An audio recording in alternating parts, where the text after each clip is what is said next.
Mijn naam is Jeroen van den Berg. Ik ben adviseur op het gebied van warehouse management en daarnaast schrijver van het boek Highly Competitive Warehouse Management.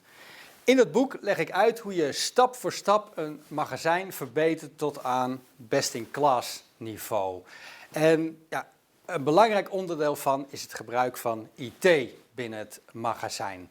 Als je denkt aan IT in het magazijn, dan denk je gelijk aan een WMS, een Warehouse Management Systeem.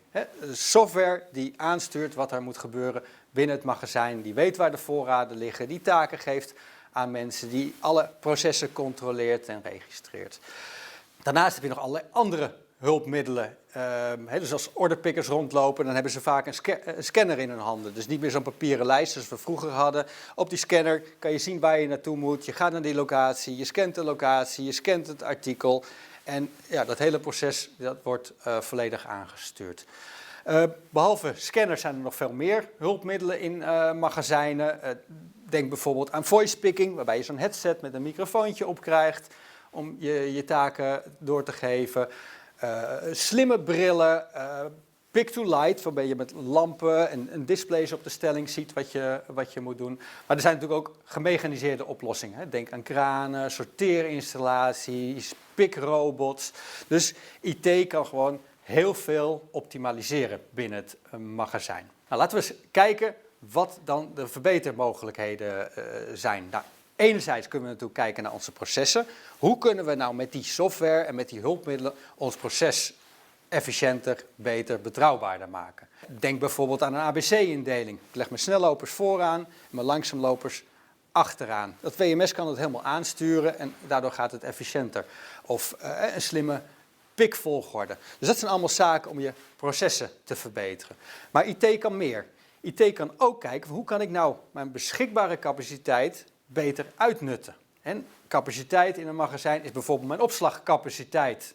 Hoe kan ik het bijvoorbeeld compacter op gaan slaan? Maar ook allerlei mechanische systemen, robots hebben een bepaalde capaciteit. En ik heb ook een capaciteit aan mensen binnen mijn magazijn. Nou, hoe kan ik dat optimaliseren? En daarvoor zijn eigenlijk 3 verbeterrichtingen. De afkorting daarvan is CAP, C-A-P. En het staat voor Cut, Activate en Postpone. Dus laten we eerst kijken naar Cut. Ik heb een bepaalde capaciteit, maar heb ik die nou daadwerkelijk nodig? En er zijn magazijnen waar ze dag in, dag uit met dezelfde crew mensen werken. Of het nou druk is of rustig. Maar als we van tevoren een goede inschatting kunnen maken van ja, hoe druk wordt het nou werkelijk morgen? En dan kunnen we daar onze inzet van mensen op afstemmen. Het vraagt natuurlijk ook dat je een flexibele workforce hebt. Daar zijn ook IT-oplossingen voor. Dat heet een labor management systeem. Dat kan een onderdeel zijn van je WMS, maar dat zou ook een op zichzelf staand systeem kunnen zijn. Die berekenen op basis van normtijden, op basis van vraagvoorspellingen. Hoeveel mensen heb ik nodig in het magazijn voor wat voor taken? Dus dat is de eerste. Kijken hoeveel capaciteit hebben we nou daadwerkelijk nodig. Nou, als we die capaciteit scherp hebben, moeten we vervolgens kijken van ja, we moeten wel zorgen dat de mensen lekker door kunnen werken. En dat kan bijvoorbeeld zijn dat mensen op elkaar moeten wachten. En iemand gaat naar de picklocatie, ja, maar het product is nog niet aangevuld. Dus ook hier kan het WMS in helpen. Dus het activeren van de mensen. Niet meer wachten. Een ander voorbeeld is bijvoorbeeld, en dat zie je in heel veel magazijnen tegenwoordig, dat je verschillende zones hebt. Een zone met kleine artikelen, een zone met grote artikelen en een zone met gevaarlijke artikelen. Nou, het kan zijn dat bij de gevaarlijke artikelen erg rustig is, terwijl het bij die kleine artikelen heel erg druk is. Nou, een WMS kan dat allemaal monitoren gedurende de dag, van wat zijn de deadlines, hoe druk is het, hoeveel werk moeten we nog doen en dus al aangeven, kijk, daar heb je eigenlijk wat te veel mensen en het is misschien wel handig om die in een ander gebied aan het werk te zetten. Dus dat is de tweede verbeterrichting, Activate. Dan komen we bij de laatste verbeterrichting en dat is Postpone, het uitstellen.